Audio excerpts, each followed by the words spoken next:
you, I should start the session by saying thank you, right? Why?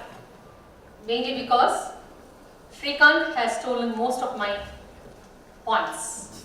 However, I will not refrain from repeating those points. Why?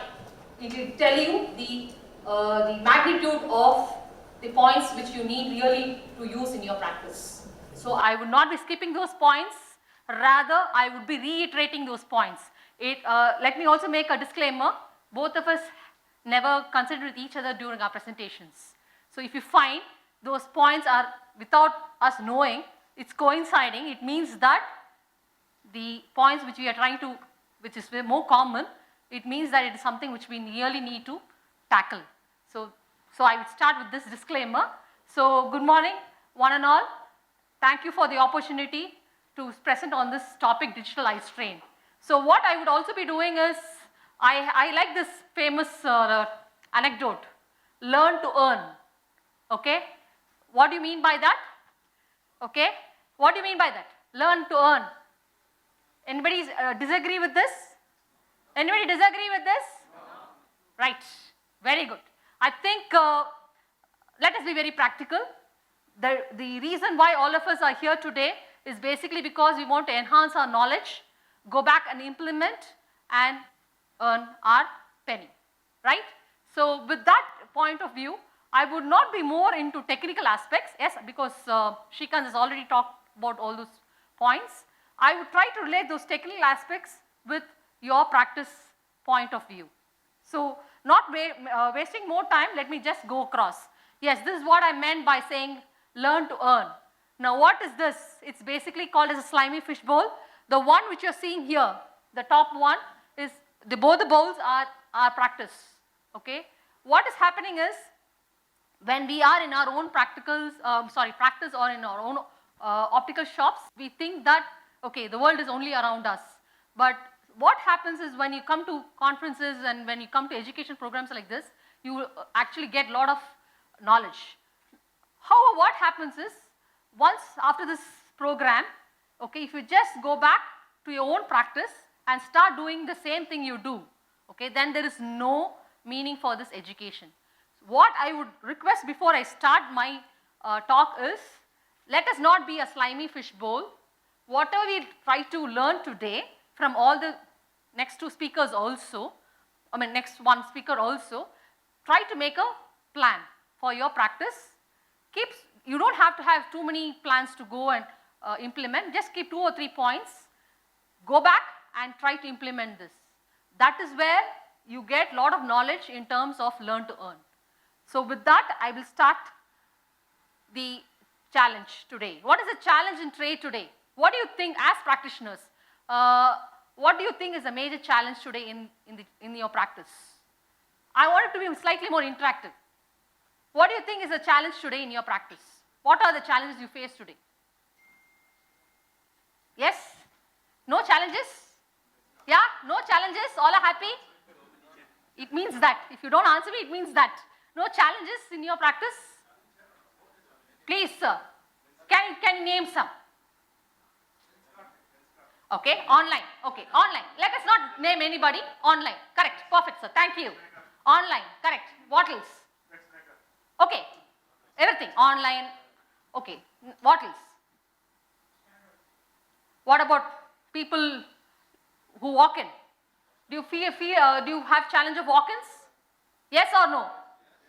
Okay, unless you are in a hospital setup, okay, wherein you cannot handle the crowd, as individual practitioners, we do face the brunt of walk-ins, right? That is one important challenge. What else? When you talk about walk-ins in particular, is there any specific segment of walk-ins you find has deteriorated in the last few years or few months? Category of people. I'm talking about walk-ins. Yes, after demonetization, right? Somebody talked about demonetization. Okay. Do you think it is true? Do you think it is true? I have a different angle for demonetization on practice. We all understand about demonetizing, but please understand the business in other sectors like gold or jewelry or other expensive items have not dropped. Okay? So it means to say that somewhere down the line, we need to shake ourselves up and try to make best use of the situation. Now, when I'm talking about best use of the situation, I'm not talking more on a commercial term. We can do it more ethically also. And I'm not here to say, okay, just put everything on the top of the head and say, please take and go. It's not that. We can handle the situation more ethically. And that is what I'm going to talk about in the next 40 minutes or so. Okay? So let us understand what is the challenge I was talking about. It is the single vision audience. That is people under less than 40 years or 35 years. I know in any seminars you go, yes, I stand as an SLR person also, I know my team is here. Wherever we conduct trainings, we concentrate more on presbyops. I know presbyop is something which we all like a lot because we get a lot of fortunes because of dispensing progressive lenses. On the same line, you need to understand somewhere down the line, if you have your database, you can actually go back and see somewhere down the line, we failed to connect with the single vision audience. That is people who are less than 35 years or so. And this is something which is a burning problem today, that we are not able to engage the single vision audience. Why? Let us talk about some of those instances. So this is what I am going to talk about, the connect with the single vision audience. So who is the single vision audience? Have you ever taken time to understand who are these type of people? What do you think, how are these single vision audience different today from what they were maybe about 20 years back? Have you tried to see what is so different among these type of people? Anybody? What do you think are the shoppers today, and how are they different from people who were about 20 years back? Do you feel any change in the way they shop? They actually go and ask a product. Do you think there is any change in their lifestyle? Yeah? Do you find anything like that? Yes? Yes. So have you tried to take a step back and analyze what is it they want? Are we trying to cater what they really want? And that is what we need to do in our future. So understand who are these single vision audiences. They are called as millennials. They are called as millennials. So who are these millennials?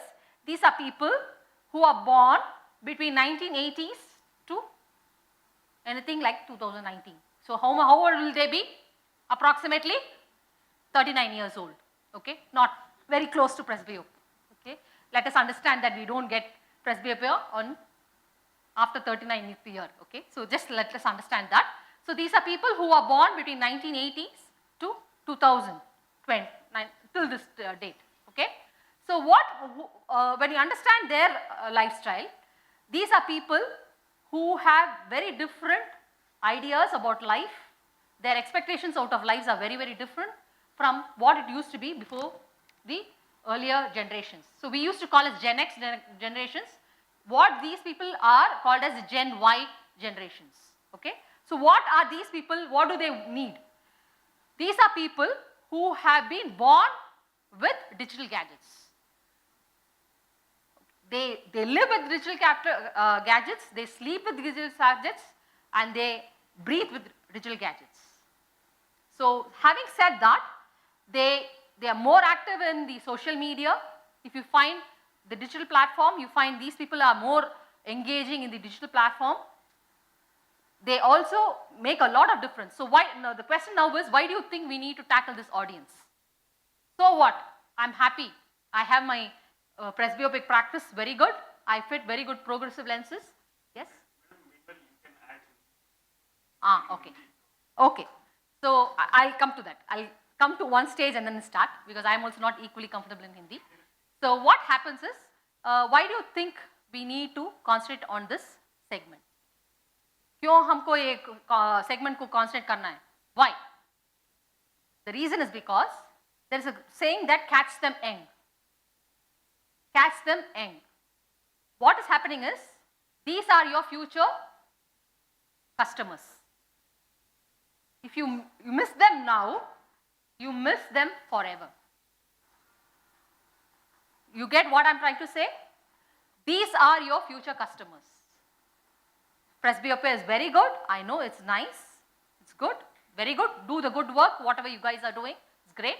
But at the same time, we should not neglect this segment because your future practice depends on these set of customers.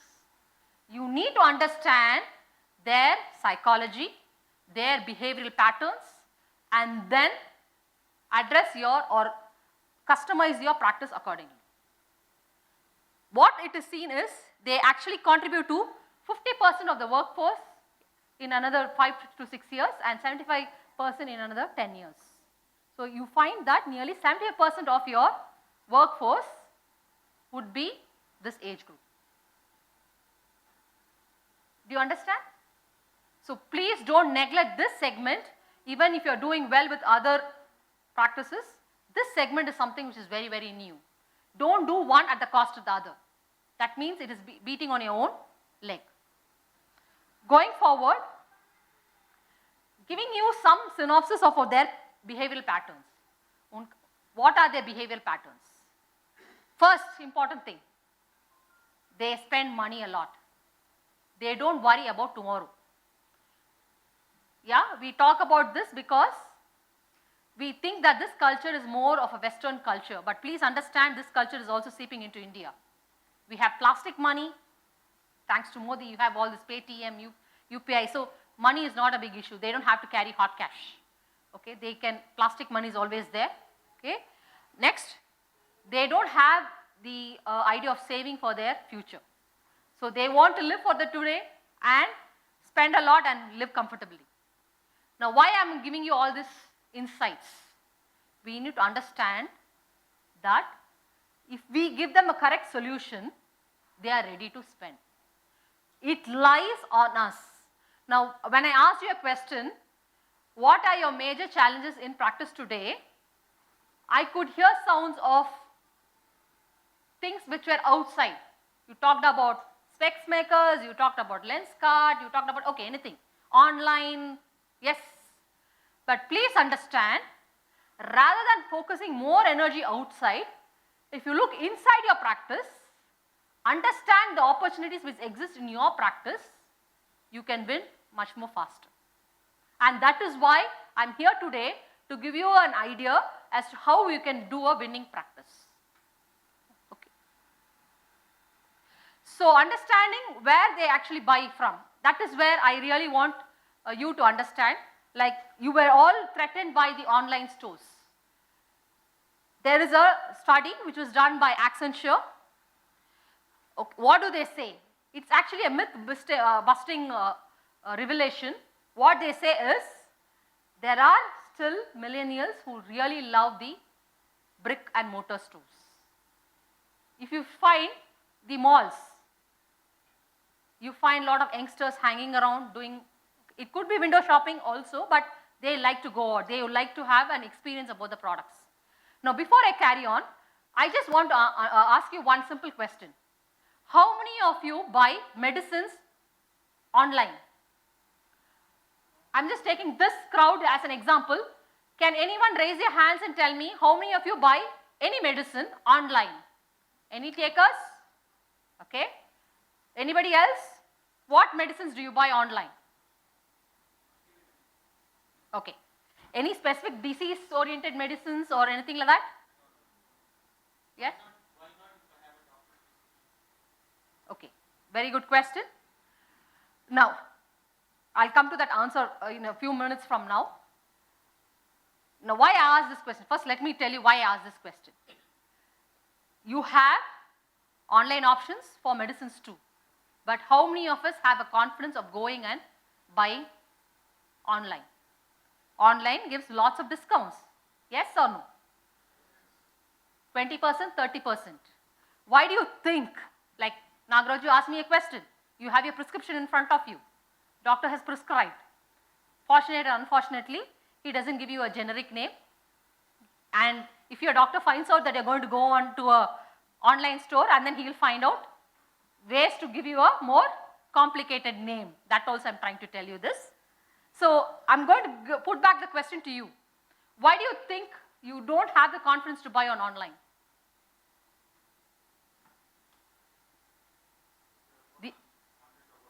Exactly. That is exactly. Now he asked me a question, why not with a doctor's prescription? Even with a doctor's prescription, okay, what would happen? What do you do normally? There is a cycle of you get the medicine and then you go to the doctor and then he tapers the medicines. Somewhere down the line, what would happen is psychologically, we feel that there is going to be a disconnect between our link with the doctor, that wavelength, and the medicine we get from it. Because we feel that all this has got an emotional link. It's more on emotional terms. Okay, because today we have all the medicines having expiry date, everything written very clearly on the brand. So there's nothing wrong. It's basically what we are forced to believe, that if I buy a medicine from an authorized drugstore, okay, I would be more comfortable in my therapy. Right? It's basically the trust and faith we actually built on. Now this is what is very, very important even in our practice. It is to bring in the trust and the faith which on us rather than the products which we sell. So going forward, this is the question which I wanted to ask you. You find that nearly 91% of the people prefer to buy medicines at the drugstore, which is supposed to be very, very high. Now the question I'm going to ask you is, how different is the products or the services you are giving at your store different from this? Do you think it is very different, or do you think it could be more online? What is your answer? Do you think it is different, or do you think it is like selling a soap or a brush or a toothbrush, or do you think it is somewhat equivalent to this first part? You are dealing something with the eye. You are giving a solution for your eye. Clear? So you have to make this more elaborate, and you have to bring in the sense of trust and faith in whatever you are trying to tell to your consumers, to your customers. And that is where your winning goal is. It is just not seeing one patient today and okay, no problem, let another new patient come in today. It's basically, even in spite of competition, think of people who still come to you. And that is what is your winning goal. Okay, so coming back to other scenarios, you find that nearly 68% of the people try to shop in electronics, even though you find mobiles and televisions even on online. Because I'll come to the next slide as to why it is so. You find 80% of the people on apparel stores, they want to try and see. 28% feel that they'll return to the store even if it is closed. They say, okay, yeah, even if it is closed, I would like to get my eyes tested here. I would like to buy products here. There are still some people who do that. There are about 37% of the people who still will buy on retailer online. Now, what do I mean retailer online? Now, you have your practice, and if you have an extended practice online, they don't mind placing order on the online because they know that you have a direct link to the site. Okay, and you find that modalities like department stores and merchant stores where the shopping experience is much more vivid. Now, coming back to the buying pattern, I asked you this question and I told you why do you think you don't prefer to buy medicines online. Okay, the reason is because you said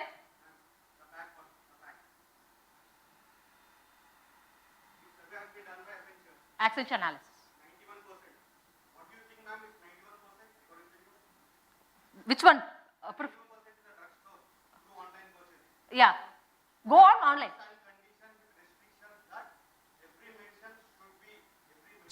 Should be prescribed. There are certain limitations, but in our industry it's totally parallel. There are no limitations. There are buyback offers, 14 days returns, no prescriptions required. So that's the reason 91% there is too high in the online in only particular of the drug compared to the other particular one which we are going. In the 91% people whatever they want, for example, we have visited a doctor, he'll be prescribed that particular medicine that can't be available in the online. So that's the reason the percentage is too high. Okay, I'll come back to your question. I'm coming to that story. You talked about prescription, right? Yeah. Yeah, I'll come to that point also in a few minutes from now. I'll handle that point also. But here in our industry, it's totally parallel. That is exactly why I'm trying to say you play a major difference. Because See, okay. ma'am, there are the two variants in this particular ones. Yes. First, walk-ins, and next comes conversations. Right. We need more walk-ins. How do we compete that particular one with the online stores or online marketing? See, previously what happened, the online purchases, it was only through online. Now that particular person has come in offline stores also. So here the multiplication has been doubled compared to the previous statistics which we are going off. So here we are trying to say that how can we compete with the offline and simultaneously with the online. First part. And second part comes the budget wise. See, as of now also in the IT department or IT industry, spectacles is not considered as luxury. It's considered only as a needy. So that's the reason a person, if they are going in a store to purchase any type of dress or anything, they'll purchase 6 or 7 varieties of dresses. But here now also they purchase only one spectacle, that too thinking twice to thrice. How to change that particular psychology? I'm going to come to that. Sure, I'm going to, thank you. I think you've set the ball rolling for me. I'm going to come to those points in few minutes from now. The reason, this is just an introduction for you to understand what my talk is going to basically be about, okay? So yes, I agree with you, but I would also come to another point of prescription points. So now, when you talk about the buying patterns, yes, what do? I told you these millennials are Gen Y people, they're more in touch with the social medias, okay? They try to gather information. So if they want to buy a commodity, if they want to buy a product, what they do is first, everything is at the touch of a button, they go to the Google or anything, and then they just gather information. Once they gather information, what they do? I'm coming to the second part, check reviews, okay? Check reviews. So they want to see whether the answer which comes out of the internet, how many people have actually experienced this product or this commodity or gone to those dealers or gone to those shops, right? Reviews play a very important role today. So if you find good reviews, then we find, okay, we are more confident to go there. Third, once they understand the reviews, gather information, they don't mind going and visiting the store for an experience. Now, after they gain the experience in your store or in any store, they also look in for store recommendations. Now, what would happen is, please understand whatever is there in the net, not all would be very, very easily understandable for a commoner. There will be a lot of things which would be not decipherable. So in those cases, they would look upon the people in the store to give them more options. So this is what they would look out when they come to your store. Fourth, see whether what you're offering is for value for money. Now, very important here, I've given you all the 4 phases here. Where do you think you can play a major difference? I'm putting back the question to you guys. Tell me where you can actually make a big difference. Information gathering, check reviews, visit stores, store recommendation, value for money. In those 4 areas, 5 areas, where do you think you can play a major difference? Where? Reviews, okay. Value for money, okay. Store recommendation. Sorry, you said? Information gathering, okay. Okay, very good. I think you've touched all the 5, but please understand, you can't do everything. The place where you could really make a difference is to an extent in terms of, I don't think you can see the green light. Yes, your reviews about your store. I'll come to a few minutes from now. What do you mean by that? Thank you. He told the right one, your reviews. Second one, the store experience, the experience you give in your stores. That can play a major difference. And third, a very, very important thing, store recommendations. This is what you can do most. You can do it very well, and if you do it well, the success is in your hand. Now let me take you through what I mean. So coming to how do we connect with the millennial shoppers? So these can be some of the views. You can have an omni-channel presence because I told you, you need to be there where your customers are. okay, in terms of omnipresence, in terms of Facebook. That all these things are not a big task today in terms of Facebook, in terms of Google, AdSense and all those things. There are a lot of things to go about. Social sharing. He said very nicely, reviews. Now what do you mean by reviews? Now you should encourage all your happy customers to tell about why they felt the experience at your store was excellent. It doesn't cost them anything, because what you can do is, I would say, we talked about referral programs and all those things in earlier days. Referral programs are still there, but what strikes very much more faster is customer reviews or consumer reviews. So please, if you have your websites, if you have your Facebook pages, if you have anything like that, please ask them, encourage them to actually go back and write a review about what they found at your store, very, very different and very striking. Now, many times what would happen is, customers go by these reviews and then purchase a product or come to a store. So this plays a very, very important role. Today, it's very, very important. I'm sure why I'm giving you all this thing is because he asked the right question. How do you make people come to your practice? These are some of the ways people will come to your practice. If I put optician in Hyderabad, and if I get, with the review, if I get top 20 opticians, and if that 4 or 5 lies in my area, my priority would be those opticians than any other place. Right? So these reviews are something which is very, very important. Please encourage all your customers to write reviews about your practice. Very important. Engage is loyalty and referral programs. Yes. What did you talk about? Value for money. This could be another way of giving value for money. Giving them referral programs, loyalty programs. Today every industry does that. Okay. Famous thing is your credit card sections, your air service, all these have these loyalty programs. Now going back, so what is the percentage of people we are talking about in terms of single vision audience? Any guesses? It's about 60 to 70% of your practice. Okay, because these are the future for your practice. And what, very important, we talked about experience. What is the experience they want? Now this is what we had earlier ones, wherein they are willing to, whatever you say, they will say, okay, we will try and then we will go. Today, they want to really experience the product. They would like to wear it, take reviews from their peers, their family members, and then buy a product. So the retail format itself is changing today. They rely on their 5 senses of intuitions. The more sense organs you engage, better is the chance of buying the product or visiting your store. Hearing, okay, good music, anything. Taste, yeah, anything you offer. Smell, I think that is also something which is very important. The smell of your store does a lot of difference. If you have a very good store, I would give you a simple example. There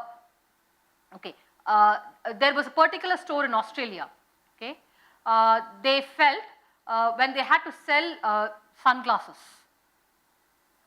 So the thing of selling sunglasses was more during summer, right? That is what we believe. Now there was one particular store which did this something which is very innovative. They tried to put in a coffee smell in their store. It was a perfume. Now in Australia, what people believed was, when they hear this coffee blooms, it was more of the summer variety. So what would happen is, people when they enter the store, having the smell of this coffee beans and all those things, perfumes, they thought, okay, it triggered their senses. And many people started having sunglasses prepared for the summer.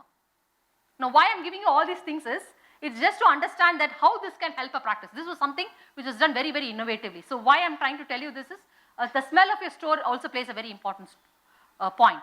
The touch and the sight.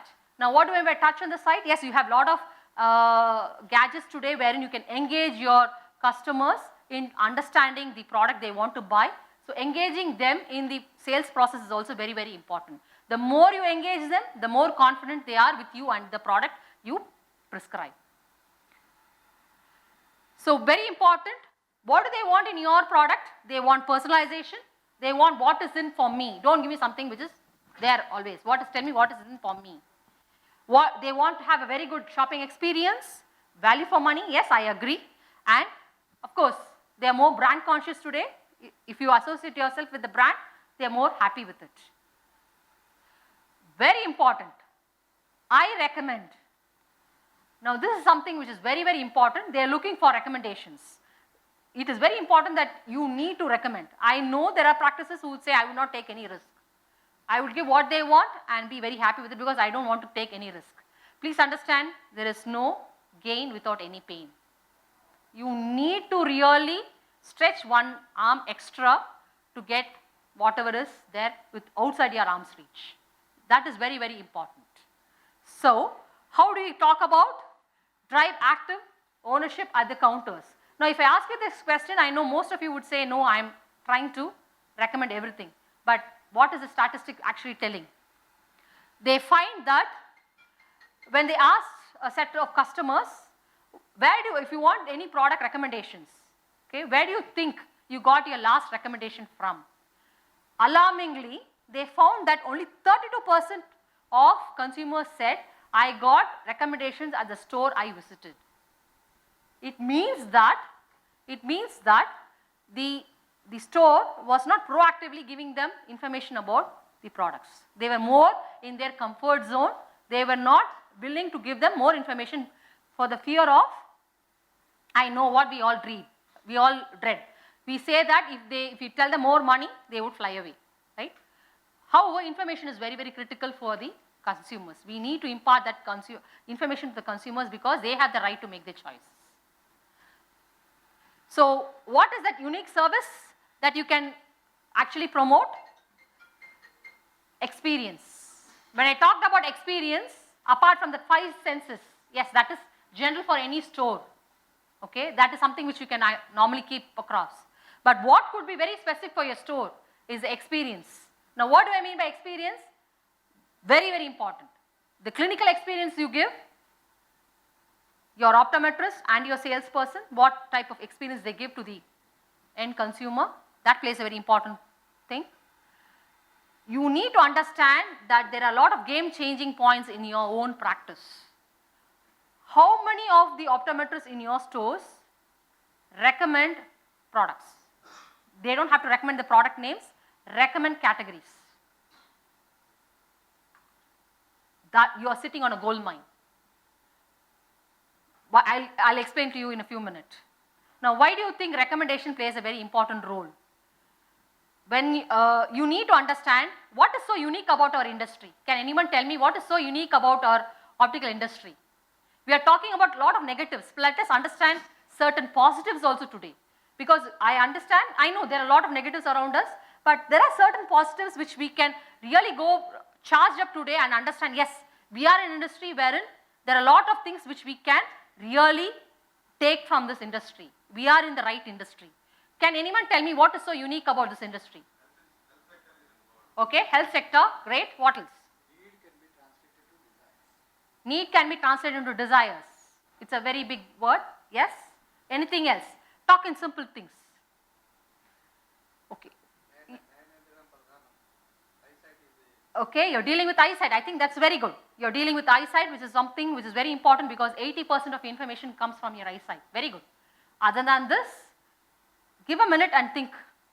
The industry is very, very unique in 3 major ways. First one, you deal with multifaceted practice. Now, what do I mean by that? In your own optical store, do you have a clinic? Do you have an optometrist to do eye testing? Right? It is more clinical. Then you have lenses. Okay? Then you have frames and sunglasses. So, you are dealing with 3 different specialities. That is very unique. Second, you need to understand the behavioral patterns of customers. Now, what happens when they go into your optometrist room, or if your optometrists are here, what happens when there is a person in front of you for whom you are doing your eye checkup? What is the psychic of that customer when he is inside your clinic? Does he actually talk about his choices? Sir, don't give me number 2 power. It is not lucky for me. Please give me 3 or 4 or give me 1. Give me 1.5. Does he trade with you on powers? Does he trade with you on medicines or any other prescriptions you may say? Does he do that? No. So what do you mean by that? What does he mean? What are we inferring from that? It means that, yes, you're creating a clinical atmosphere there. That means the person who sits in front of you has full trust in whatever you're trying to say. He knows that whatever you're going to tell him, okay, is going to be for his beneficial, right? So that is what happens in the clinic. Now what happens to the same customer when he keeps one leg outside the clinic and comes into your spectacle area and your sunglass area? What happens to them? What happens to them? They behave normally like shoppers, correct? I would say everyone, there is always a shade of Dr. Jekyll and Hyde in us. Okay, I don't know how many of you read this Dr. Jekyll and Hyde. He's got a multi-personality thing. I would say we are all like that because, there's nothing to feel bad because we do that. Because when we are in the optometrist room, we are okay. But we step one outside, we become like a regular shoppers. So this is something which is very, very unique because you find the same person who can be more docile and who can be more vibrant also. Okay, that is something which is very unique. Now what else is very unique? Please understand, in your optometrist room, you do a refraction, correct? You show them the power, okay, 1.5, whatever it is. They understand what is it. Now when you come to the spectacle area, you tell them, okay, talk about products and everything. Now, does he really understand what he is going to get? Does he really understand what he is going to get? In the sense, can he actually experience that product before he buys it? Tell me any other examples of products which you would buy before experiencing it. Can you recollect any product which you would buy before experiencing it? If you want to buy a mobile, you will go to a store, okay, play with the demo piece and then only you would buy, okay. So please understand, I would say our industry is very, very unique in the sense that here people when they come into your store to buy any lens or anything from you, it is based first on the trust. Because please understand, they are not going to see the product until they buy. I can only say this is very good, this will be very nice. Based on your words, based on your faith, he is going to place an order. So it means that you've already won his heart by 60 to 70% of the time because he's placing the order with you, which doesn't happen in any other commodity. For the rest, 20-30% is what you really need to work in terms of building the loyalty, in terms of building the practice and so on. All of you are with me? Can you really understand what I'm trying to say?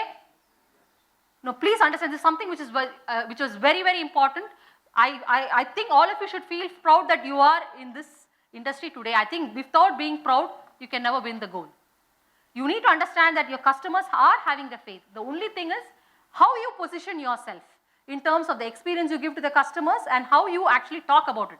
I would still say there are certain practices today, okay, who are not disturbed by whatever things which you said now, because they have built their brand. You have to be your own brand. Brand is not just the product. I think everybody here is a brand here. If I come to your store, I would say he is a brand. If I come to your store, I would say he is a brand. Now you have to build your brand. Now how brand doesn't come overnight. You have to build a brand. If you build your own brand, I think people would stick on to you. That is something which is very, very important. Okay, going forward. So I would just skip all these things because in terms of lifestyle, they would like to have innovative products. As I told you earlier, you need to be connected with the digital platforms and be engaged with your end customers. That is very, very important. So now, very important, the customer or the consumer behavior is changing and the retail formats are changing, right? Competition is getting more intense. I agree with all of you. So How do you think we can position ourselves in a different way? How do you think we can handle this change? And that is what we are going to talk about, giving them the best options. So understand what is the latest, what is the new, and then try to give information to your clients, your customers, and cash the cow. So what is new? As I said earlier, there is going to be slight repetition, but I would also try to take these things from a different angle point of view, from your practice point of view. So first thing I'm going to talk about is something, any guesses what is this would be? This is something called as light pollution. Now this is a new word which is emerging. I'm sure we would have heard about water pollution, noise pollution. Yes, all these are very, very common in our country, right? The third important thing which is emerging today is light pollution. So what is it? Let us have a look. Now this is something which is a photograph which was taken, okay, in North America, and this how you find there's a difference in terms of late 50s, 70s, 97 in 2000 and 225. Now this is what is being predicted. Now what do you find as a difference here? You find any guesses? What I'm speaking about? Yes, it talks about light. It means that by 2025 there will be no place of darkness. There will be no place of darkness. So even if you want to lie down in peace and sleep in dark, you can't. Why? Why? When you sleep, when you switch off your lights, your mobile glows, right? Your mobile, your digital devices glows. So absolutely, there is going to be no place of darkness in the future. So when I'm talking about this, it's nice to hear, right? You're more safe. It's nice to have a very vibrant environment. It's nice. It's not nice for a spectacle wearer. He would face a lot of problems, and that is what we are talking about. We are not talking about things which are nice, but we are going to talk from a spectacle viewer point of view. So this is what it is. So when I talked about North America, you would have been thinking, oh, it's only North America, it's not India. So India is no far behind. This is what it is going to be. This is what is being predicted in 1980, and this is what is a current scenario. In another 4-5 years, this will be as bright as possible. So what is this going to give rise to? The answer is reflections. Yes, he had asked me about these reflections. How do I go about it? One way of talking about it is reflections. When you talk about reflections, because you are surrounded by light, your spectacle is there, so you have reflections in the front surface and the back surface. Okay, and you have the internal reflections also, which is going to give you a lot of problems. So reflections is something which is going to be a common thing for all spectacle wearers. So what is going to be very new? I know you would be telling, this is something which we already know. So I'm going to talk to you from a different perspective also. So what they say is, nearly 80% of the people say, yes, even I know, I'm very happy with the light around me, but I'm not very comfortable because I often feel very discomfort when I'm around with a lot of lights. I feel very difficult, it's very difficult for me to manage my work with a lot of lights around me because there's constant reflection on my spectacle lenses. So when we talk about reflections aspect, we only talk from a visual angle, but you need to understand there is also going to be a behavioral angle also when you face reflections. I'm just giving you a small demo. I'm standing here, okay, I find this light directly hitting my eyes. Now I tried my best to move around in here, but I know I was supposed to stand here, so I just moved 1 inch, but I still know the light is directly falling on my eyes. Now this is exactly what happens when a spectacle wearer is faced with a reflection environment. He tries to do 3 things. What he does, 1, he tries to move his head, okay, move his head this side and that side to overcome the light reflections, or he tries to change his posture. Either he stands up, sits down, or he does whatever position he wants to abstain from the reflections. The third one is simple. Remove your glasses. Now this simple, it sounds simple, but imagine most of these people who wear spectacle lenses are people who have power. They are ametropes. Imagine you are riding and you have reflections from overhead lights and you suddenly have to remove your spectacle. Do you think we are all safe on the roads? Okay. So this is something which people try to do when they face with reflections. I was just giving an extreme case. It doesn't mean every spectacle wearer does this on the road. I am just giving you a scenario. So in this case, this is what happens into their behavioral habits. They either move their head, change their posture, or simply remove their spectacle lenses, because when you don't have anything in front of your eye, there is no reflections on your eyes, right? So these are some of the tactics which they follow. So how can you avoid these things? So we have solutions today, and we need to embrace these solutions. So what are these? The first important thing is we talked about anti-reflection. I know this is not something which is very new. We know about anti-reflection coatings. I know most of our practices are doing this. But you need to understand that yes, anti-reflection coatings are very good, but the scenario has changed today. We saw a picture. The reason why I put a picture of 20 to 30 years back and what is it today is to understand the drastic difference about light. So where do you get reflections from? Reflections are basically from the light, or on light on a source, and then you get a reflection on multiple reflections. So if you don't have light, you don't have reflections, correct? So when you saw the photograph with the multiplication of light sources around us, the reflections are going to be 10 times more, or 40 times more, or 50 times more. So what we are trying to say is the anti-reflections which we are talking about earlier are good, is good. We are not trying to say no about it. But please understand, is it tuned to the current environment? That is the question we need to ask. Because reason is, the earlier anti-reflection coatings which are there, were actually confining to the ISO standards. Now what does ISO standards say? It is basically cutting down light reflections from 30 degrees. That is, 0 is straight ahead, 15 degrees towards your right, and 15 degrees towards your left. That is 30 degrees. That was right, because when we talked about anti-reflection coatings to our customers earlier, we used to say, okay, sir, if you have any reflections in the front or sometimes on the back, this will be very good, because that is what we talked about reflections in earlier days. But today, reflections are not just coming from the front or the back. It is not going to be directed like how it was earlier. You are going to get from different directions, correct? So we need to modify our solutions a bit. So what does the current generation anti-reflection coatings give? That is what I am going to talk about. The current generation anti-reflection coatings are trying to combat the present day's problems, that is reflection all around you. So these lenses try to cater the reflections all around you, making vision more comfortable and more convenient. So how is it being done? There are special coatings which is being added on. There is a nano layer which is being added on at the back side specially, so that it can embrace all the multiple reflections and give you that comfort and clarity. So coming back to the earlier ones, what they used to do is, now instantly I told you that the ISO standards were from 0 to 15 on my right and 0 to 15 on my left, that is 30 degrees.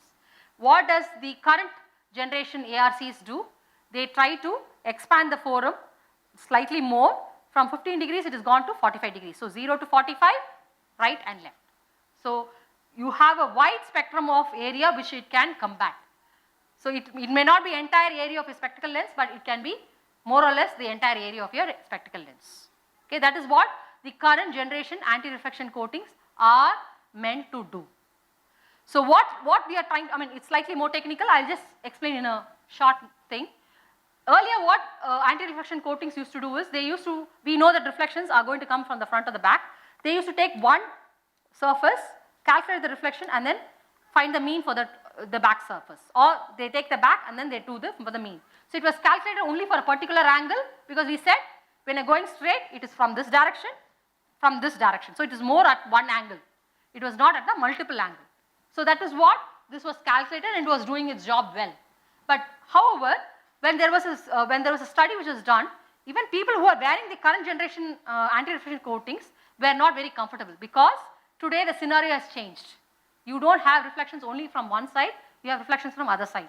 So they feel that these coatings are not giving them that value in terms of the current scenario. So what it talks about in this case is, this one is basically talks about the luminous reflectance. It talks about the RV is the luminous reflectance. it talks about the visible spectrum, that is around 780 to 360 to 780 nanometers. 380 to 780 nanometers is supposed to be a width of visible spectrum, plus or minus 20 degrees is always there. So what they say is this, it is trying to combat this spectral spectrum and tries to see the angle at which these reflections would take a majority. So that is what the earlier ARCs were trying to do. So what does the current generation AR do? We have a new calculation in method which is called as the alpha criterion. So what does this take into account? It takes into account multiple angles, okay? It takes into both sides into consideration, because it is just not the front surface or the back surface. You need to understand at this point, if I am wearing a spectacle lens, okay, you have light coming into my eye from the front surface. It is going to hit and some light is going to go back, and from the back side also there is going to be light. Okay, there are lights here. So at the same time, both my front surface and the back surface is going to face reflections. It's just not going to be one point of reflection at one point of time. There is going to be multiple reflections on both the surfaces. So current generation ARCs are tuned to combat those type of reflections. So that is something which you need to understand. So what does this amount to? You get more clarity. Okay, I am not talking about clarity in the sense if you have 618 or 69, you are not going to get 66 or 65. That is not what I am trying to talk about. Okay, clarity has got a very thin line. You need to understand what is the clarity you are trying to say. Sometimes we oversell. Don't try to oversell. Make yourself very clear to your customers. When you talk about clarity, it is not giving them extra vision. Whatever vision they have would always remain the same. But the quality of vision is something which is very, very important. Now, how do you explain quality of vision to your customers? How do you explain quality of vision? I know we all talk about quality of vision and all those things. Do you have some examples to talk about all these things to your customers? Can you give me some examples? Okay. So how do you think? See, okay, I'm giving you a scenario. I am a customer, I'm coming to your clinic. You talk about quality of vision and all those things. No, I really don't understand what is the quality of vision. Because I would say, I went to your optometrist, she or he has given me this prescription. She says that I'm going to get 6/6 vision. So it means that whatever lens I take is going to give me 6/6 vision, correct? Yes or no? Whatever lens I take should give me 6/6 vision or not? Yes? So what is the quality of vision you are all talking about then? Now why I am giving you all these questions, this thing is, I want this session to be more practical. I want things which you can actually go and tackle with your customers. Talk to your customers. Find out, see, that is where I was trying to say you can be very, very innovative. If you think your job is very monotonous, seeing the same lenses, same frames and maybe the same people around, you need to understand you're talking to different people who have different personalities. No two customers ask the things in the same way. You need to tackle everybody in a different way. So actually, our job is not monotonous. We have to be more creative, we can be more innovative. So how do you think you can explain about quality of vision? Just to a commoner. Sorry, sir? Sharpness of object. Okay, great. You're very closest. How do you say that? Okay.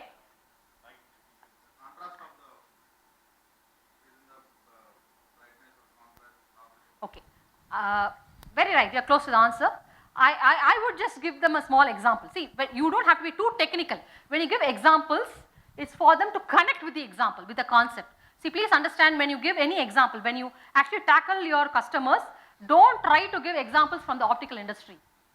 They are not optometrists or they are not trained like us. You need to give them that connect with examples outside which they are very familiar with. Give them some simple examples which they can connect, they can understand the concept. I think that is where is the trick, you know. So I would rather give a very simple of quality of vision, very simple. Okay, I'm sorry, you have all these doors here.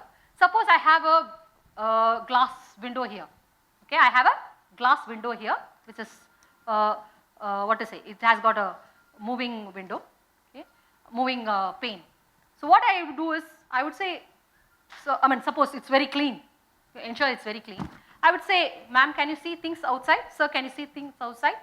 He says, I can see well. Can you describe what all you see? Yes, I can. Now, I would do a second situation. I'll just remove the pane and ask them to see now. Can they see now also? Which will be better? Second, correct? You understand what I am trying to say? It depends, it is the feeling. The quality of vision is actually the feeling you get in vision. It is something which the person has to understand and experience rather than be given in technical information. Do you understand? So what would happen is, they would really understand what is the experience they get. It is something which they cannot explain. This could be one way of talking about quality of vision. It could be one example of quality of vision. Because in both you are able to see objects very well. There is no way that you are not seeing objects very well. I am able to see what is happening outside and I am seeing with or without thing. But the experience, the happiness I get from the second scenario is much different from the first one. It is something which I cannot explain. And that is what is quality of vision.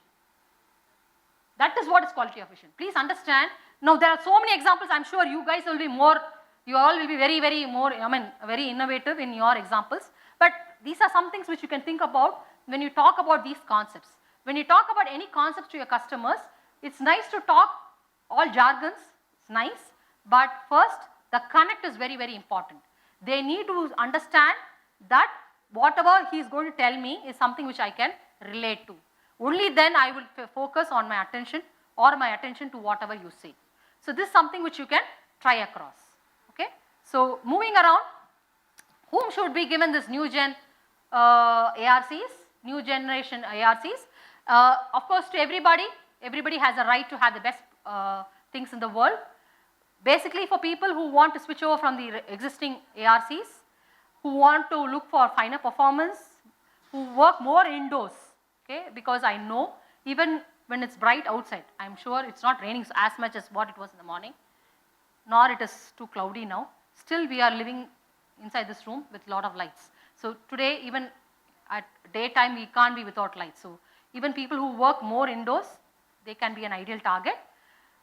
Very important for supra and rimless frames. Why do you think it is very important for those two of your frames?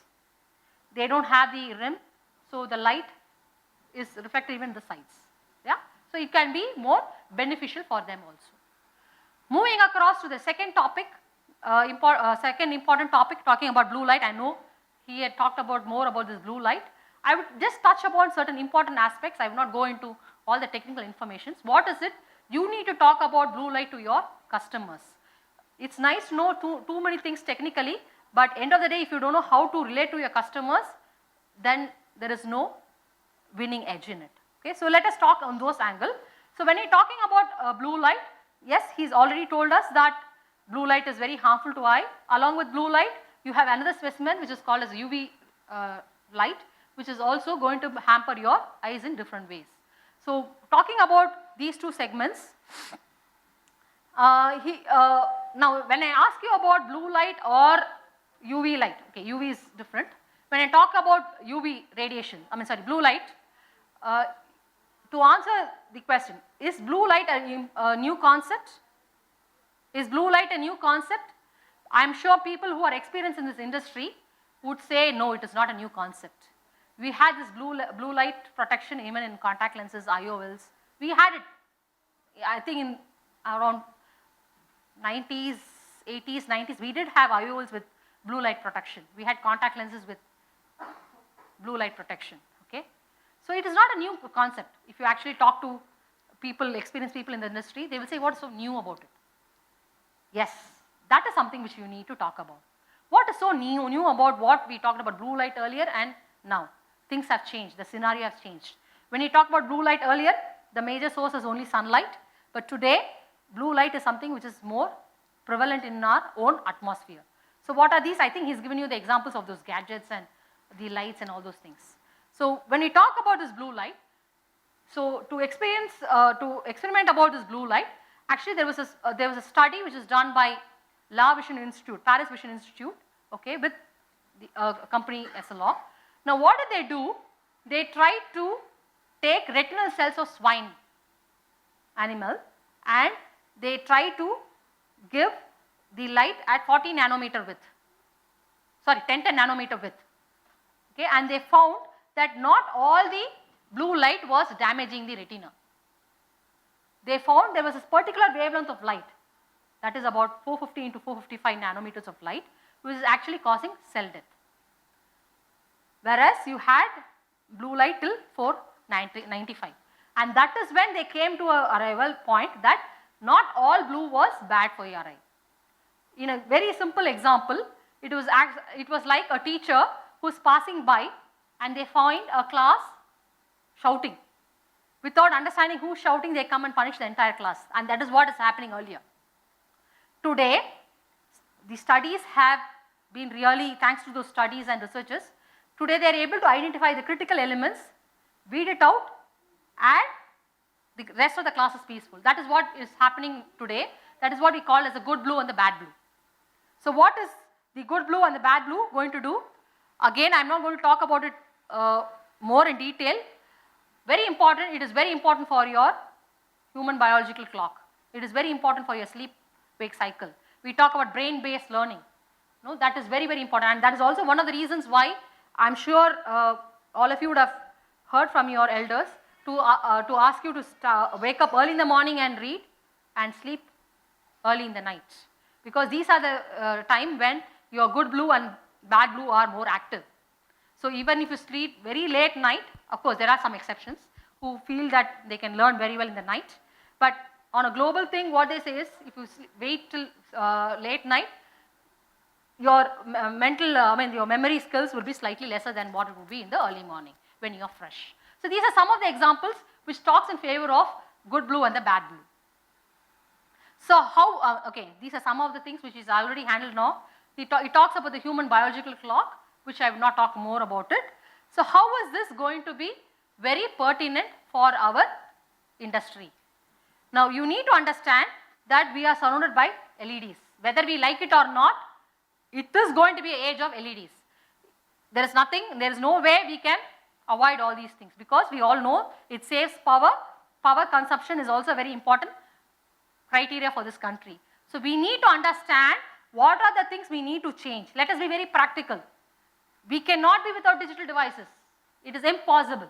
If I tell you, please all of you switch off your mobiles, I am sure most of you would say, okay, I will come back after 10-15 minutes and vanish. Okay? So this is something which is not practical. We need to live with this.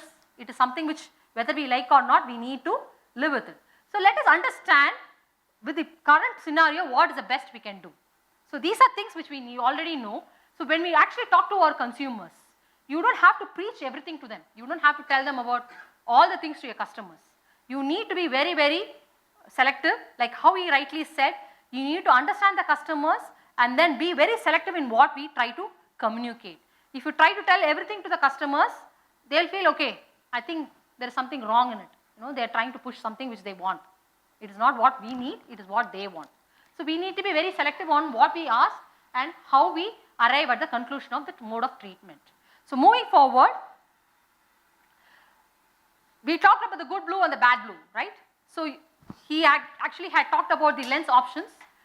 We need to find a lens, not a blue cut lens. Now what is the difference between a blue cut lens and a blue filter? What is a blue cut? It cuts everything. It cuts entire blue light. Okay. So what would happen is, it is something which we used to do earlier days. It cuts the entire blue light. What we have in the current generation lenses which can counteract blue light is blue filters. Okay, what are these blue filters? The word filter is very, very important. These actually filters the light. When light falls onto the lenses, okay, it falls onto the lenses, it scans the light and allows specific wavelength of light to pass through. It filters the bad blue and reflects back. And that is also one of the reasons why in the current generation of lenses, you find the residual blue being reflected back. Is it clear, sir? Yeah? Yeah? So how do you know whether it's a good blue or the bad blue which is being reflected? Yes, if it is going to cut entire blue, you may not have any reflections at all unless you have special lenses which are marketed for that. Other than that, you have in a clear lens, the current scenario in India is that the residual blue, that is a harmful blue light, is reflected back. Okay. So again you will find the residual blue varies with the environment. If you are in an environment, you will not, I'm sure you would find some people saying that sometimes it is the reflections are very, very high, sometimes the reflections are very less. That is, it's not for the customer, it is for the person. If suppose he is wearing his spectacle lenses, if I am sitting in front of him, I would see his residual reflections, not him. So it varies according to the level of the good or the bad blue which is there in his environment. So the higher the bad blue, the reflections would be higher. Okay.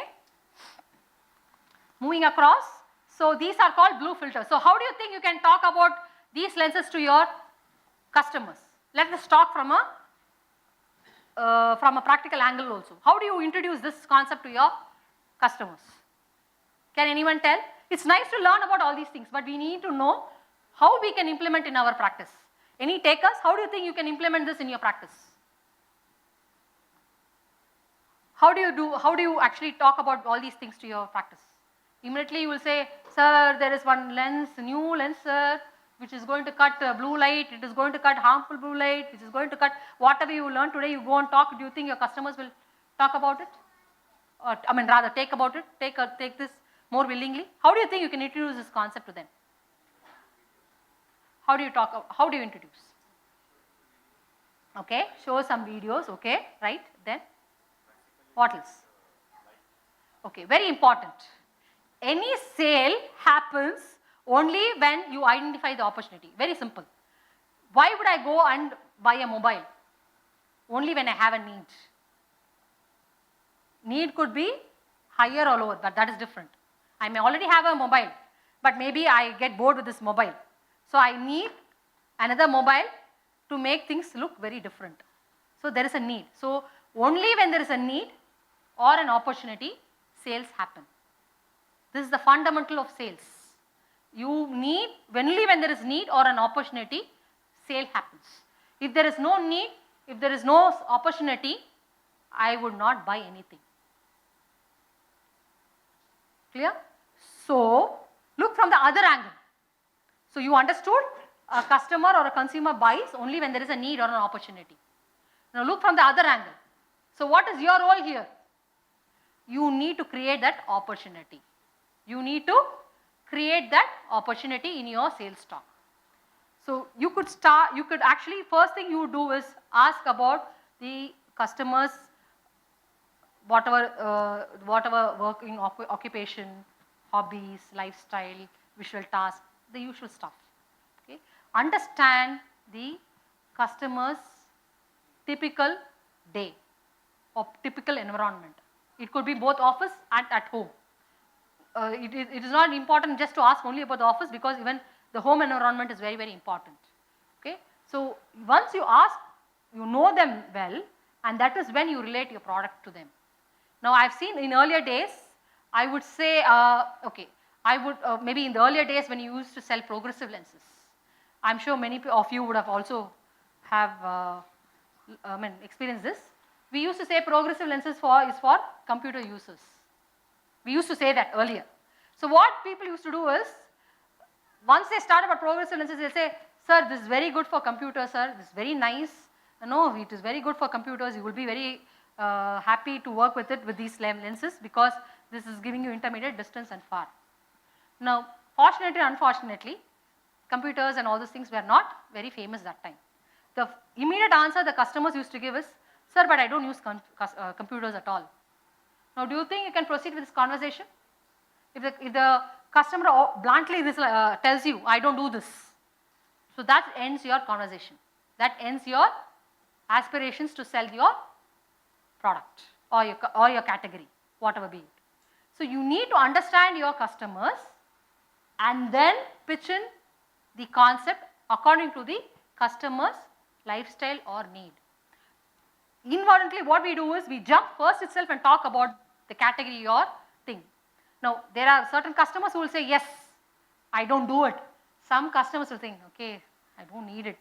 Okay, I'll do one thing, I'll come tomorrow and check. Or I'll see if I can, maybe next time I'll buy. So all these are things wherein you have not actually probed more, or you have jumped the gun before knowing about the customer. Never do that mistake. Understand the customer, understand what he needs, what his wants are, what his likes are, what his dislikes are, and then talk about the category which you want to talk. So having known about the customer's typical lifestyle or a day, you pitch in saying that, sir, have you heard about something called as blue filter? Now you need to tell them that very important today is you need to give them that sense of feeling that today you are wearing lenses. It is just not for the power.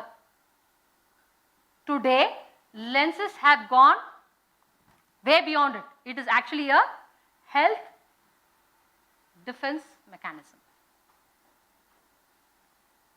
In the sense, it is trying to counteract your blue lights, your UV.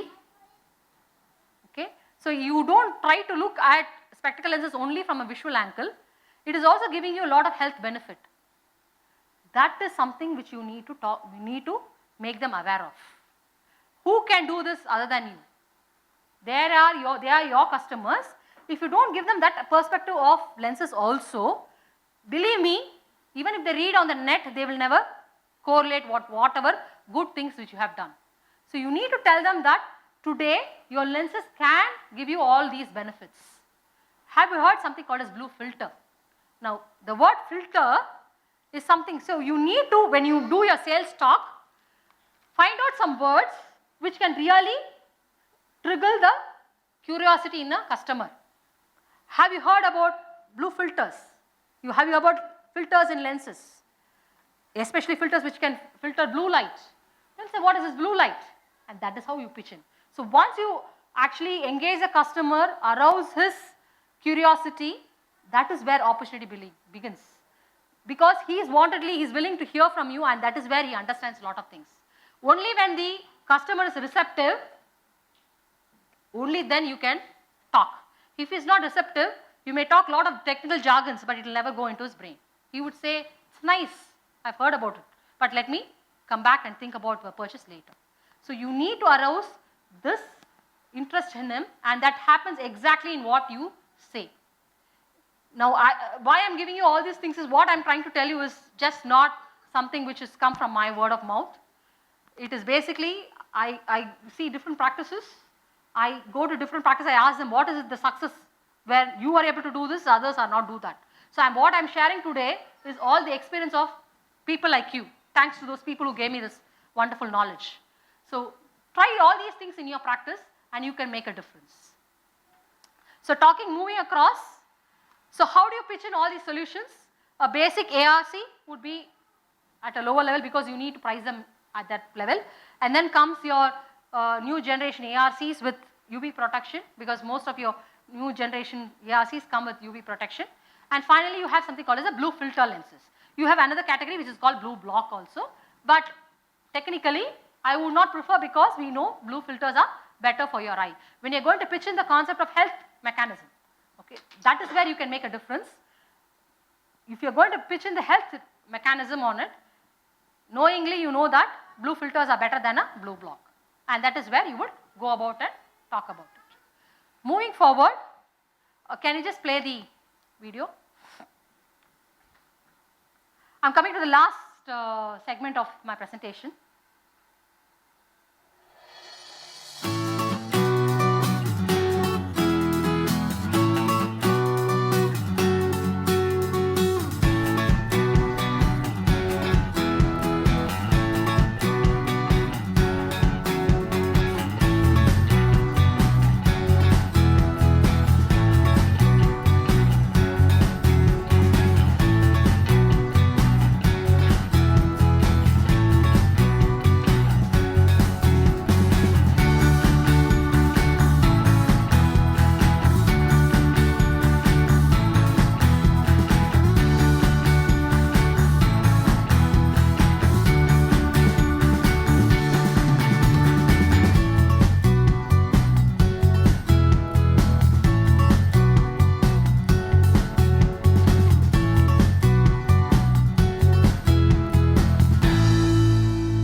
Does this video sound familiar? Yes? Yes? So this is the scenario we are living in, and believe me, you can't go back, because we are all used to comfort and convenience. We just can't do things which we used to do 20 years back. It is impossible. So let us understand the current scenario and move forward. And that is what is the practicality in our practice. So going forward, can I change here? Okay. So this is what is the current scenario and we have to live with it. So understand what would be the problems based by this. Again, is this familiar? Earlier today, you don't have to be present at this at the venue to hear somebody speak. You can also digitally connect. So what is happening is you are connected more digitally. Today, distance is not a big thing at all. You can in fact you can digitally connect to even another planet. That's how it has been today. So going forward, small quiz time. I know he had revealed certain facts. Let us see how many of us are awake. So simple question. I don't want very research oriented answers. Just a simple answer. All of you have gadgets with you, right? All of you have mobiles. So how much time do you think you spend on your mobiles? Any takers for it? Or your gadgets, if you have iPads. I'm talking about the cumulative time. I'm not talking about only your mobiles. If you have laptops or if you watch screens like TV, whatever it is. 10 to 12 hours. 4 to 3 hours. 3 to 4. Okay. Anything else? 4 to 5 hours. Anybody says 10 minutes? Any takers for 10 minutes? 1 hour? 2 hours? I think the minimum thing I've heard is 3 to 4 hours. I think we have to clap for this gentleman. Okay? Because 3 to 4 hours is something which is very, very hard. Now, why I'm trying to tell you is, it's not continuously 3 hours or 4 hours. I'm sure at our work, we sit 3 hours and 4 hours with the mobiles. I think somebody would really check us out. What I'm talking about is the cumulative usage of gadgets. Be 10 minutes, 5 minutes, 3 minutes, all put together. Do you know what statistics reveal? They reveal that it is at least, the Vision Council research tells it's about 7 hours per day. It's a normal, average individual uses 7 hours per day. Now it could be more, okay? It could only be slightly more. Very rarely it could be less. Yes, there can be exceptions. I'm not saying no to it, but even in this room, I heard everything more than 7. That is a fact. So we spend more time on our gadgets, okay, than on any other thing. Because we know with our mobile in our hand, the world is in our hand. So going forward, it will be much more than what you're doing today. Because a lot of things which are going to come on your mobiles, gadgets, and you have to spend more time with your gadgets. So you can never run away from this thing. It is not something which you can prevent. Please understand. It is not practical. You cannot say your patients, please be off your mobiles, be off your gadgets. Yes. But you can control the usage of those things. And how you tell them is what I think he's given you a few points. Maybe going forward, I'll also share some. So what they say is about 50% of this is basically from your smartphones and tablets. So this is what is the scenario even at home. Okay, even at home you find everybody using different gadgets. We are all in our own world. So gadgets is something which all of us use. It is something to say that I don't use. So do you think there is an opportunity? Do you think there is an opportunity? There is. You can do wonders only if there is opportunity. You can't push things when there is no opportunity. Then you will not be successful. So you do have opportunity to talk about these types of lenses to your customers. So how do you do that? Let us see. So the first important question you need to understand is, he's talked about digital eye strain and all those things. He's given a very vivid view of what is digital eye strain, how is it going to affect your eye, all those things, correct. Now, the answer is, you know that the scenario is very different. It is nothing to relate to your eye. Please understand what we are talking about today, digital eye strain, the topic. It is not related anything because of your eye. It is not inside your eye. It is more external. It is more related to your lifestyle. Okay? Please, that is a very important factor you need to understand, and this is what you need to bring it out in your conversation with your customers. Because if it is more of an eye related problem, okay, your optometrist would be equipped to find out what would be the eye related problem. Like how we rightly said, understand, because you need to understand this eye strain. If you take off this digital and you say eye strain, it is a very, very big word. There are a lot of reasons why you get eye strain. It could be an uncorrected refractive error, it could be anything. Okay, it is a very, very big word. So when you talk about digital eye strain in specific, it is basically related to your lifestyle issues. Now, it is nice to say if it is a lifestyle issue, please change your lifestyle. We need to understand we can't do that. It's not practical. So, you need to make your customers understand that good, you need to use your devices, fine. But I also have a solution so that you can be comfortable with your devices. That is how you need to project your solutions. And that is how you have to give your sales pitch. Your sales pitch has to be very, very simple. You need to give them in very clear and confident way of telling that these are solutions, you can't avoid it. Can you avoid with your being without your mobiles or your gadgets? It's impossible. Now before that you need to have certain question and answers which I'll talk about it, but I'm just telling you. When you talk about digital eye strain, you need to understand that it is a lifestyle issue. It is not something which is more happening because of the eye. It is basically because from the external factor which is triggering problems into your eye. Okay. So now, do you think your normal lenses would be able to counteract this? The answer is no, because whatever lenses which are being prescribed, the prescription point from a optometrist or from a doctor, whoever it is, they are trying to give you more from a visual angle. Okay, they are trying to give you that 6x6 vision and all those things, or maybe all or rest of the things, if it is prism, binocular vision, whatever it is. But these are things which are related externally. So you need to understand that you need one thing extra to counteract those type of problems, and that is how you will pitch in this solution to your customers. So how do you do that? Let us understand. Let us do a small game. I know we've been listening from morning. Okay, just 1 minute. All of you take out your mobiles. Okay, take out your mobiles. I know you can actually see any missed messages which you have not read. I'm giving you a chance officially to read those messages. Okay, take your mobile, keep it at 40 centimeters. Okay, normal arm's distance. Okay, and read the continuous message, at least 3 to 4 lines. The message should be not hello, how are you? At least it should be some 3 to 4 lines messages. Try reading that message. Once you finish, look at distance for a second and then come back and then again read. Do this continuously. Do this continuously. I will not give you 1 minute, maybe about 10 to 15 seconds.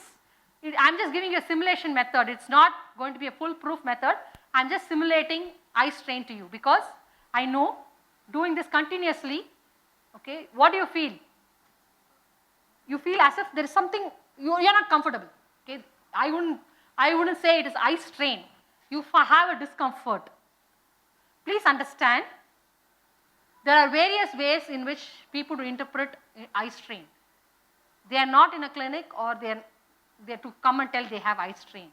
Very simple. Now what did Shrikant do when he was feeling the strain? He said, I'm feeling strain, I'll just take a minute, I'll go have some water. Okay? So you need to understand that is where probing plays a very important role. If you ask them, do you have eye strain? They'll say, no, it's okay, I don't think I've seen. Don't be very direct because people don't understand what do you mean by eye strain. Eye strain is a very, very big word for them to understand. I'm able to see things well, right? We are talking about single vision audience. I'm able to see, I'm able to read my mobile, I'm able to do my work well. So I don't actually recollect what do I mean by strain. So that is where when you have to sell these solutions, you need to be a little bit more, walk that extra mile to understand the customers and then pitch in the product. So when you talk about these solutions, understand what their typical lifestyle is and then pitch in the product. So coming back to this, I'm sure most of you would not have felt very comfortable doing this couple of times. If I had asked you to do for a minute, you would understand that continuously seeing distance and far, okay? Sorry, distance and near, continuously, the two at 40 centimeters. I've kept told as 40 centimeters. Normally you don't keep it at 40 centimeters, you would keep much, much closer, right? So when you do that, you will find a lot of strain in your eyes. This is a simulation method. It is not just to give you an understanding at how it feels when you are strained. You are very uncomfortable. So this is exactly what your customers may be feeling. So again, what do the customers say? They say that nearly 70% of the customers do feel some discomfort when they have digital comfort. And in that, nearly 60 to 70% of the people, when you probe and see, they use digital devices. So first you ask about, do you have any discomfort when you do any particular task? How many, you can ask them, are there any specific tasks you do for a longer time? It could be as simple as seeing a small file. Today nobody sees file, everything is on the monitor. Okay, how many hours do you use, work? What are the gadgets you use in your office? Or even college students, today they use a lot of gadgets, right? So you need to ask all those questions, ask them how much time they actually spend on those devices. So that can give you an idea. So you can tell them, so what happens when you do, they say I sit in front of the system for 5 hours. Oh, that's great. So how do you do, what do you do? Now, are you comfortable all the 5 hours? So what do you do normally? They say, no, I sit for 2-3 hours and then I just get up, go for a cup of coffee and come back. So you ask them, so what happens if you don't give that break? Okay, they'll say, no, I don't think I'm comfortable.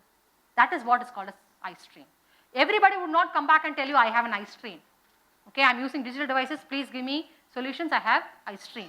It is impossible. Unless in future, more people come to know about this, then the people may come and ask. But today, the scenario is not like that, that customers will come and say, okay, I have eye strain, do it. There may be some customers because of, thanks to digital medias and all those things, they may know. But majority of customers will not know what you mean. So when they don't understand, you can't give the solutions what you want. So give them some simple ideas. So going forward, so these are some of the things they would talk about.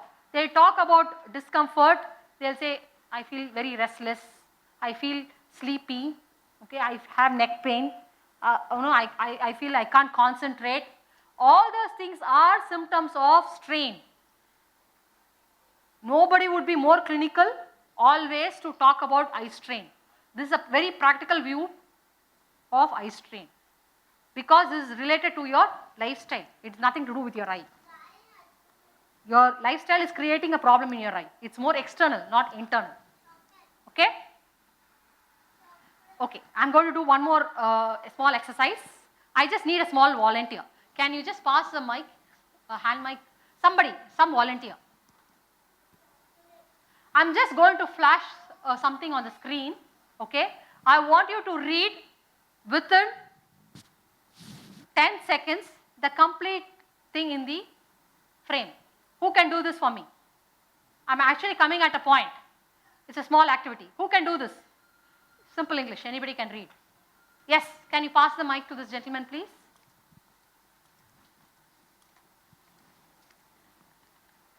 Yeah. Okay, I'm just going to, only he will read, okay? I'm going to flash it. You should start reading fast, within 5 minutes. Sorry, 5 seconds. Throughout the day and high levels of blue light changing from different scene is very tiring for the eyes. Okay, great. So what did he do? What did he do? What was the, thank you. Can you just take the mic from me? So what do you think he did? Technically he should have started from this, right? Changing from different screens throughout the day and high levels of blue light is very tiring for the eyes, correct? Now, I had placed these things in a different way to understand why did he choose the middle one? Bigger size, correct? So what, if you see the pattern, if I had kept it in a different way, he would have still gone, his eyes would have searched for the biggest pattern and then would have come to the smallest one. Now please understand, this is a projected image. What I have done here is a projected image. This is not It is not to scale. No, I'm not drawing a map. It's ulta of a map. I've actually enlarged the experience you would get from these devices. Even in that, psychologically, his eye was searching for the most biggest font, and in that order he started studying. It means that your eye is tuned to be more comfortable. So when you start using gadgets, your font size is, please understand there's a lot of difference between reading a book, okay, even if you have the same screen size. You have a small book and you have a small smartphone. Even if you read the same thing, the strain on the smartphone will be more than your book. Do you know why? The screen size plays an important role, I understand. Even if it's the same font size, this thing on your mobiles will have a more strain than reading from a book. Why?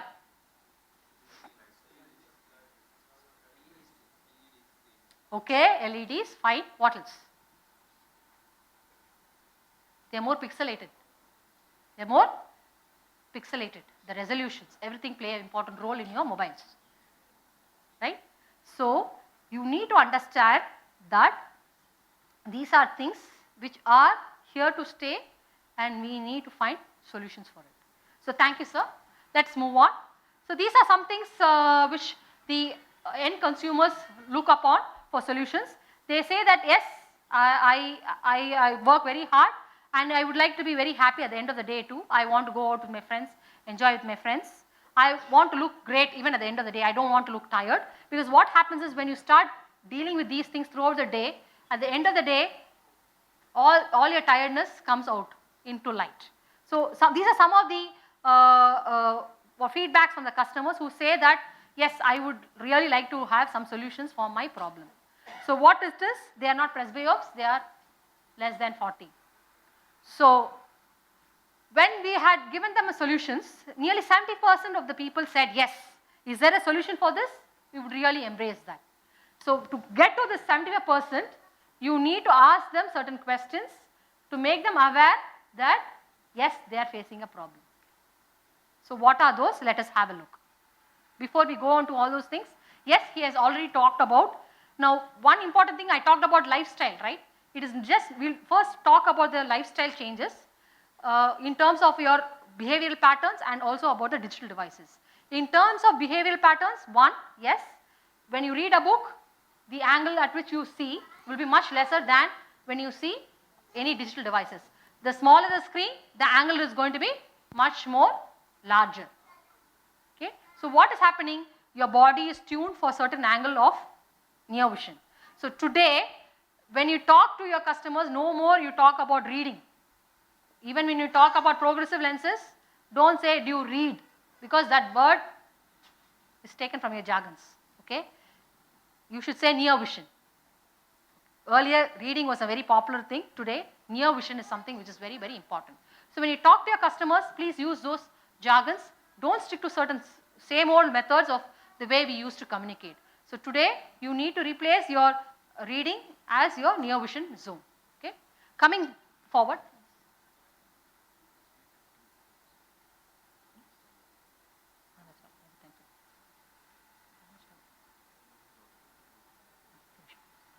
Okay, so next we are going to talk about is the distances. I think he's covered across. The normal distance we normally do is 40 centimeters, but when you use gadgets, we are bring it very close to your eye. So when it comes very close to your eye, there is magnification and there are a lot of other aspects to follow. So you need to understand that the current level of vision is not what we normally have. What are we trying to see today? We are seeing something called as ultra near vision. What is ultra near vision? Near vision is 40. You are going to come very close to it. So what is happening is there is going to be a lot of stress on a lot of other functions of your body, of your eye, basically. So you need to make people aware of all these things and then put in your solution across. So these are some of the data which talks about the distances at which different gadgets are being used. You find everything is not 40. Everything is away from 40. Either it's too less or it is higher than 40. I'll give you the websites, you can actually go through it. I'll give you the sites where we have taken all these things. Now coming to the gadgets as such. Now it's going to be very simple. I'm not going to mince words. I'm going to tell you what is going to happen because of digital devices, very clear points, and see what are the solutions for those problems. The first important thing is you have brighter screens. So when you have brighter screens, what do you have? Glare and blue light. Second, the font size will change according to different digital devices. So smaller fonts give you more strain to focus. Third, you are using for a longer period of time. He gave you an example of holding a heavy object for a longer time. Now, very important, the solutions we are going to offer, very important, I want everybody to listen now. The solution which you are going to offer for the digital eye strain, okay, is not a therapy. It is not a treatment. Do you understand the difference between what I mean by saying treatment? It is not a treatment. It is a preventive solution. Now, what do you mean by preventive solution? It is as simple as this. I am going to run a marathon. Okay, don't look at me. I'm just giving you an example. Okay, I am going to run a marathon. I know I have to run for a long time or a more kilometers. So what do? I know when I run a marathon, my calf muscles are going to get strained, right? Because I'm going to run for a long time, so my calf. So what do? I preventively, I put a calf band. Because I know I am going to use this for a long time. You understand what concept I'm trying to say? Don't give it as a treatment option. It is not, you are not giving a treatment. You have to tell them that it is a preventive solution, in the sense, if you use these things, you can try to avoid these things to an extent. It's a way of avoiding or trying to prevent or delay, but it is not a therapy. If it is going to be a therapy for eye strain, it has to be done only from your optometrist or the clinical person. Am I clear? Because I've heard people talking about this as a therapy. It is not a therapy. Because it has nothing to do with your eyes, it is to do with your lifestyle. If it is to do with your eye, your practitioners should be able to combat it. But if it is to do your lifestyle, then you can give certain solutions. Like how he said, it is just not one solution, you have to give multiple solutions to the problems. So very important. So I've just covered about these three problems. So let us understand what is the solution. The first one is light scan, because there is going to be bright light, blue light. So you need to scan the blue light, you need a blue filter. So the solution, the lens which you are looking in should have a blue filter. So it does have a blue filter, right? The second important thing is, what is happening? You are trying to bend your head. There is going to be a different posture. There is going to be a different angle in which you view your gadgets, different distances. Now what do they say is, they say that for a traditional reading, for example, if you have a book in front of you, they say there is going to be a change in microfluctuation for 20 minutes if you read. There is going to be a microfluctuation to a 0.4 diopters. Okay, that is what its statistics says. So these special lenses have this 0.4 diopters, which is being taken that as a landmark for the solutions for the eye strain. So these lenses would alleviate those symptoms of eye strain, which is more for in terms of the distances you actually view. Third important thing is wave technology. Now what is wave technology? It is actually wavefront advanced vision enhancement. It is actually the technology which is actually used in other forms of medical treatment. Now this is something which we are using in the lenses. Now what does it do? It tries to smoothen the aberrations. It tries to fine tune the aberration. So what happens? What is aberration? Aberration is something like defects. Okay. So how do I see? I've just given you an example. How do you actually talk about aberrations to your customers? A simple example. You have a still pond. You have fresh water. So when you go and stand beside it, you see the reflections of the trees and things around it. Correct? Now what happens when you take a small pebble and throw a small pebble on it? You will see a lot of waves. You will be able to see the reflections of the trees around it, but it won't be as clear as what you saw earlier. Now this is something which is called as aberrations, because light also travels in the form of waves or as photons. So this just to give you an example. So what this wave technology does is, it tries to fine tune those aberrations, make it as a smooth surface for light to pass through. So what in the benefit of the customer, what does this translate to? The customers are going to have more clarity and comfort and sharper vision when they use different gadgets. Okay. So what are these? Three problems, 3 technologies and 3 solutions. So what are these 3 problems? 3 principle. 3 principle. Okay. So what are the first 3? Digital gadgets have brighter screens, give you glare.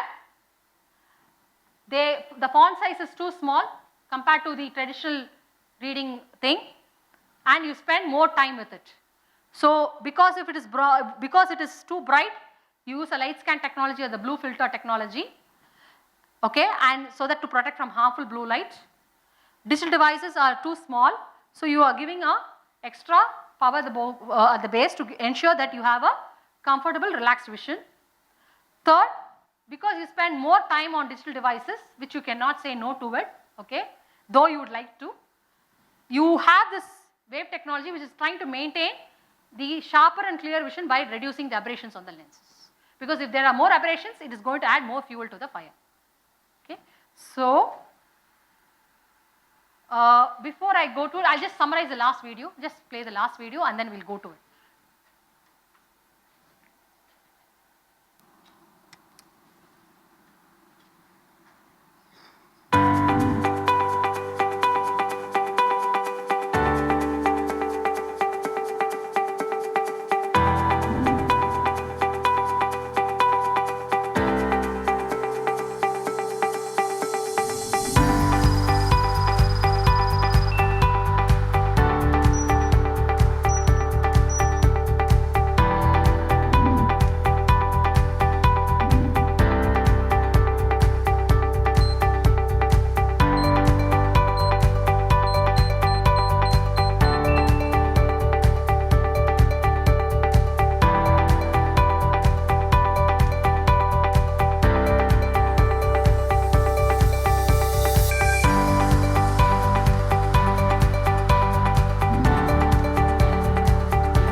So, just a couple more slides, I am just finishing now. So, what is my summary?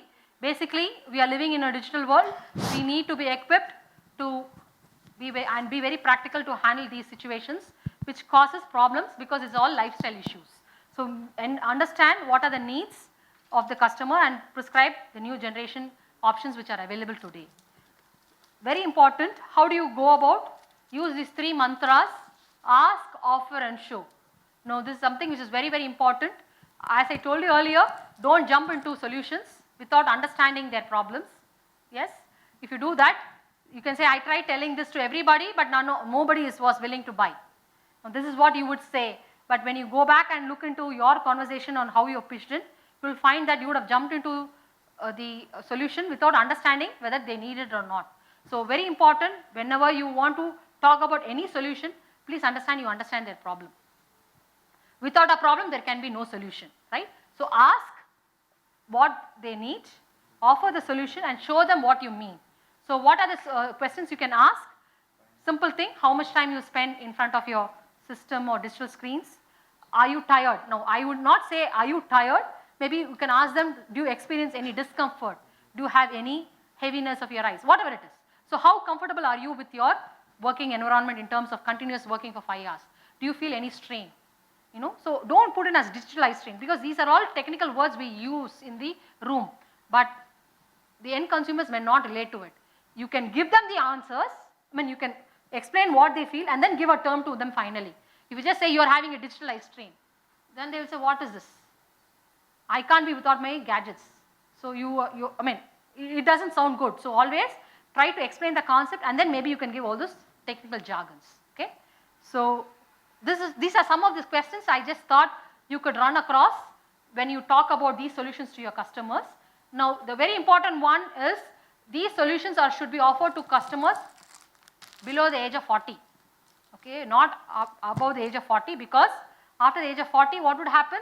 there are also accommodation things which comes into play. Now, if a person says, I cannot see properly these gadgets, then it means these questions are there in your book. Okay? If they cannot see the gadgets completely, they have discomfort in reading a thing, that means it's more of a presbyopic option, not a symptom of digital eye strain. Okay? You need to be very clear to whom to pitch for what.